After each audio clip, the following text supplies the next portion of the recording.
Bonjour à toutes et tous, bienvenue dans les coulisses du Grand Lyon. Mon invité du jour, Cédric Van Stevendel, bonjour. Bonjour. Vous êtes le vice-président à la métropole à la culture, mais aussi maire de Villeurbanne. Alors tout l'été, on vous a vu batailler contre les dark kitchens et les dark stores. Victoire pour vous avec l'annonce hier du gouvernement de réguler ces enseignes dans les villes. Il semblerait que le gouvernement nous ait entendus. Pour bien comprendre, en fait, l'enjeu, c'était que jusqu'à présent, les élus pouvaient s'opposer à l'implantation d'un dark store quand il y avait un changement de vocation. C'est-à-dire que quand un commerce devenait un entrepôt, puisque finalement ces dark stores, ce sont des entrepôts, c'est des endroits où on stocke des produits qui ensuite vont être livrés. Et pendant l'été, le gouvernement a pris des décrets qui faisaient en sorte que finalement ce soit considéré comme des commerces classiques. Et dans ce cas-là, le maire n'avait plus son mot à dire sur l'implantation d'un dark store ou d'une dark kitchen dans sa ville. Et c'est vrai que moi, c'est un sujet sur lequel je suis extrêmement sensibilisé. Je m'étais opposé à l'installation d'une très grosse dark kitchen à Villeurbanne qui prévoyait 650 livraisons au jour, 4000 livraisons à la semaine. J'avais obtenu gain de cause. Donc c'était un sujet qu'on surveillait attentivement. Et là, on a vu ces décrets passer pendant l'été. Donc on a saisi avec d'autres maires de gauche et de droite. Enfin, ce n'est pas un sujet politisé, je dirais ça comme cela. La Première ministre, on a été reçu hier par les deux ministres en charge du dossier et ils nous ont plutôt rassurés. Aujourd'hui, ils vous renvoient la balle, ils vous permettent de réguler. Ils vous disent c'est à vous de faire le boulot finalement. Ils nous disent que les décrets ne seront pas écrits comme ils l'ont été. Donc moi, j'attends de voir les décrets quand même. Et ma première adjointe qui me représentait hier a demandé à ce qu'il y ait un aller-retour sur la rédaction de ces décrets. Le gouvernement s'est immédiatement félicité de l'accord qu'il avait trouvé.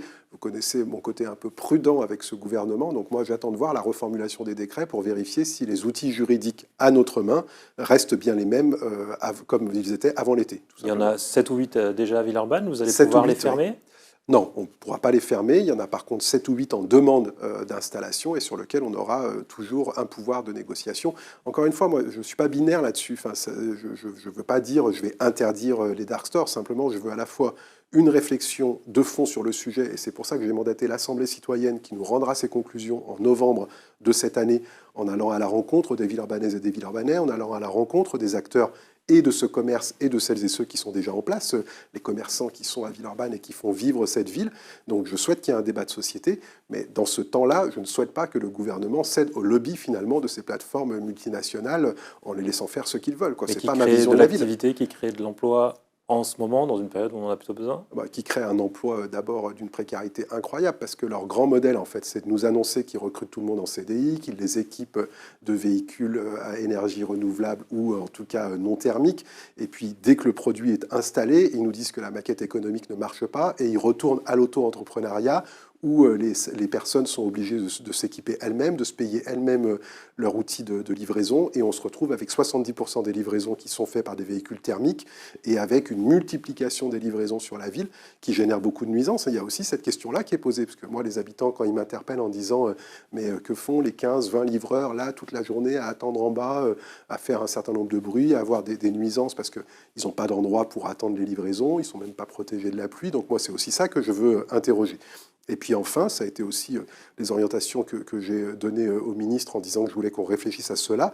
Ça ferait partie des seules activités qui occupent l'espace public sans rétribuer cette utilisation. Un restaurateur, quand il met une terrasse devant son bar ou devant son restaurant, il paye à la ville un droit d'occupation de l'espace public. Comme un livreur de pizza. Comme un livreur de pizza qui paye sa place de stationnement dans lequel il met les véhicules de livraison. Vous voulez qu'il puisse payer aussi leur espace. Moi, je dis qu'il faut taxer effectivement ces plateformes sur les mètres carrés qu'elles utilisent dans la ville pour leur modèle économique, tout simplement. Allez, on en revient à la culture. On vous a quitté avant l'été avec un monde culturel lyonnais qui a été ébranlé par l'annonce de la région de sévères coupes budgétaires. Beaucoup d'institutions disaient ne savent pas savoir comment équilibrer leur budget d'ici la fin de l'année. Est-ce que l'été a apporté des solutions ?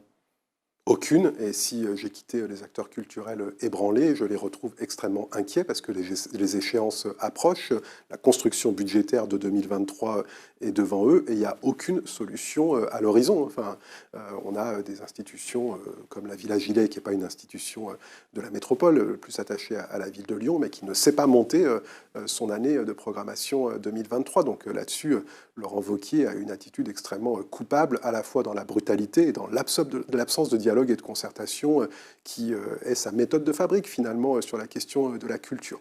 Et puis l'autre élément, c'est que quand même, on peut s'interroger sur cette forme de politique qui vise à instrumentaliser la culture en donnant un certain nombre de messages sur ce que la culture devrait dire. Moi, ce n'est pas ma conception de la politique. Donc il y a cette double inquiétude, à la fois financière, mais aussi sur l'instrumentalisation de la culture à des fins politiques, voire parfois à des fins d'ambition personnelle. Ce que vous pointez là, c'est son fameux centre historique sur les Gaulois qui est prévu à Gergovie. Oui, c'est aussi les messages qu'il a envoyés au lycée sur les orientations de l'éducation artistique et culturelle. Donc moi, je considère qu'on n'a pas à donner une orientation politique à la programmation culturelle. On a à mettre en place les moyens pour que celle-ci existe, mais ensuite la liberté de création artistique, la liberté de programmation, ce sont des choses importantes. Et pardon, mais la culture, ce n'est pas un moyen de faire de la propagande politique. Alors, ce qu'il dit, lui, par ailleurs, c'est qu'il a rééquilibré les moyens de la région en matière culturelle, qu'il y avait trop dans les agglomérations, pas assez dans les campagnes. Est-ce que ce n'est pas à vous, finalement, agglomération lyonnaise, métropole de Lyon, à compenser les retraits de la région dans les institutions culturelles de l'agglomération? C'est faux, ce qu'il dit, tout simplement, parce que les 250 000 € en moins sur les biennales, les plusieurs centaines de milliers d'euros en moins sur la Villa Gilet. En fait, tout ce que ça va faire, c'est que globalement, ces institutions vont se rétrécir sur leur lieu de pratique. Toutes les activités de la Biennale qui étaient hors de la ville de Lyon ne se feront plus. Les activités de la Villa Gilet qui étaient hors de la ville de Lyon ne se feront plus. Et ces institutions avaient un rayonnement régional, avaient une programmation régionale. Et par exemple, là, cette année, on lance la Biennale d'art contemporain, mais il y a aussi la Biennale de la danse. La Biennale de la danse, avec son défilé qui est connu de partout, c'était avec des villes de la région. Donc c'est faux de dire que c'est un rééquilibrage au profit de la campagne contre les villes. C'est simplement un arbitrage budgétaire parce qu'il a un souci dans son exécution budgétaire, c'est tout. Alors, nous avons reçu la directrice de la Biennale d'art contemporain la semaine dernière. Alors, parmi ces inquiétudes, il y a évidemment les 200 000 € de la région qui manquent pour compléter son budget d'ici la fin de l'année. Puis il y a aussi le lieu pour la prochaine, le site pour la prochaine Biennale d'art contemporain, dans 2 ans. On lui parle de la Mulatière, mais à ses yeux, ce ne sera pas prêt et elle n'est pas sûre d'avoir un lieu pour installer la Biennale d'art contemporain.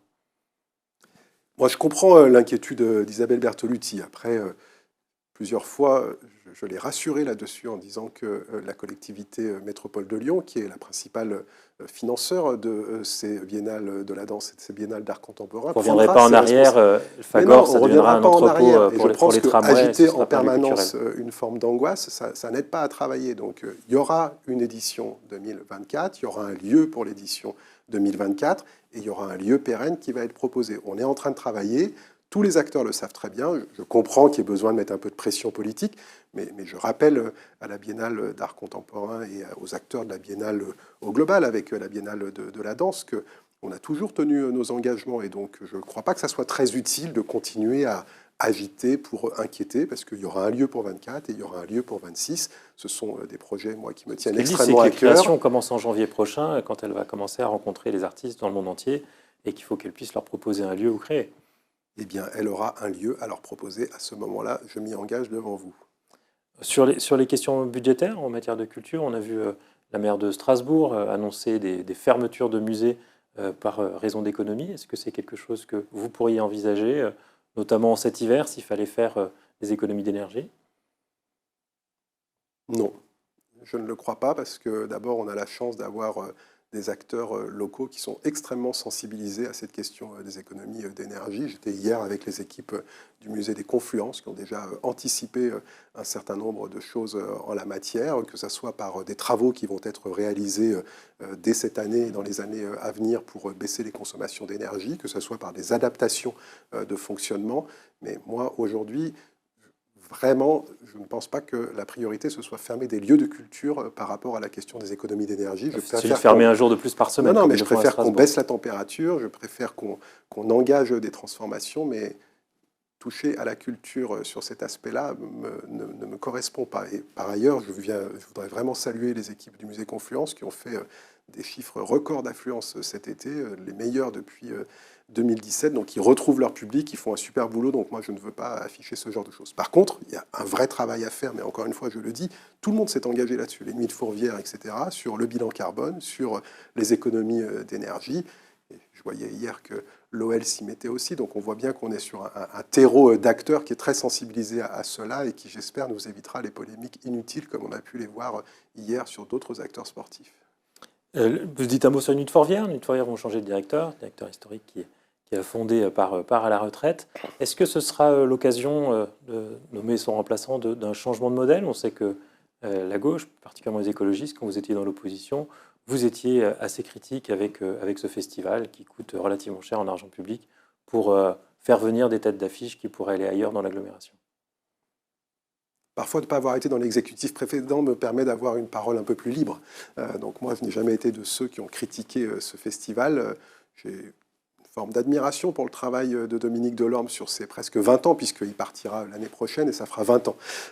Et donc, il n'est pas du tout question de remettre en cause ce festival. En arrivant, on a lancé d'ailleurs un audit pour regarder la question financière, pour regarder comment ça fonctionnait. Et cet audit nous indique que c'est plutôt un festival assez exemplaire, y compris dans l'utilisation des deniers publics. Donc ensuite, que la nouvelle directrice ou le nouveau directeur amène une impulsion, amène des évolutions, et notamment en matière d'éducation artistique et culturelle, en matière d'action culturelle. Comment est-ce que ce festival n'est pas réservé à quelques-uns, mais rayonne bien sur l'ensemble de la métropole? Il y a beaucoup de choses qui sont faites dans cette direction, parce qu'en fait, on voit souvent des Nuits de Fourvière, simplement le théâtre gallo-romain, mais on voit un peu moins, par exemple, toute la question des arts du cirque dans le parc de la Croix-Laval, qui propose une programmation extrêmement intéressante, et je souhaite qu'on fasse aussi rayonner cette partie de la programmation des Nuits de Fourvière. Donc, pour moi, pas de changement majeur, sinon l'ambition incroyable de trouver quelqu'un pour succéder à Dominique Delorme et la qualité de son travail et de ses équipes, parce que les Nuits de Fourvière, c'est pas simplement Dominique Delorme, ce sont des équipes qui sont extrêmement professionnelles, extrêmement engagées. Et donc moi, je manie cette succession et je suis très vigilant à ce que la qualité de ce travail des équipes soit préservée, et ce sera ma ligne de conduite dans le recrutement qui va intervenir d'ici la fin de l'année. Et un mot sur Villeurbanne, capitale de la culture. Est-ce que le gouvernement a suffisamment joué le jeu depuis le début de l'année? On a le sentiment que cet événement n'a pas le même rayonnement qu'une capitale européenne de la culture, dont c'était un peu le modèle. Écoutez, moi, là-dessus, vraiment, je n'ai rien à dire au gouvernement parce que les deux ministres en charge m'ont réservé un accueil très favorable. On a de grandes chances que la ministre vienne pour la création de Royal Deluxe à la fin du mois de septembre. Ils ont été vraiment à nos côtés. Et puis, ce que je regarde, c'est aussi ce qu'en disent les Villeurbanaises et les Villeurbanais. Ils sont 87% à savoir qu'on est capitale française de la culture et 94% à être satisfaits de ce qui s'y passe et à avoir compris les enjeux de l'accès à la culture pour tous, l'éducation artistique. Donc pour moi, aujourd'hui, pour l'instant, capitale française de la culture, capitale française de la culture, c'est un succès et le gouvernement a été à la hauteur de ses engagements. Un dernier mot politique, est-ce que le PS est toutouisé? Pas du tout, le PS n'est pas toutouisé. Puis d'abord, c'est pas bien de dire du mal des chiens. Moi, j'ai un chien, j'aime beaucoup les chiens, et je trouve que c'est un animal qui a une grande forme d'empathie et que la plupart d'entre nous ferions bien parfois de nous rapprocher de cette forme d'empathie, parce que la violence permanente, le clash permanent, le fait d'essayer de faire le buzz, moi, ça ne m'intéresse pas en politique. Donc le PS n'est pas toutouisé. Moi, je ne me sens pas du tout toutouisé par rapport à qui que ce soit. Et ce qui m'intéresse, c'est que la gauche a fait un pari, Olivier Faure, le patron du PS, a fait un pari, nous l'avons gagné, et maintenant c'est devant nous, parce que les Françaises et les Français, ils nous disent qu'ils nous attendent, cette gauche rassemblée. C'est à nous de trouver les moyens de fonctionner avec nos identités, avec notre histoire, mais la question de savoir si on est toutouisé ou pas, je la laisse à celles et ceux qui n'ont pas compris les évolutions qui étaient en cours, tout simplement. Cédric Van Steenendel, je vous remercie, et moi je vous dis à demain pour une nouvelle émission des coulisses du Grand Lyon.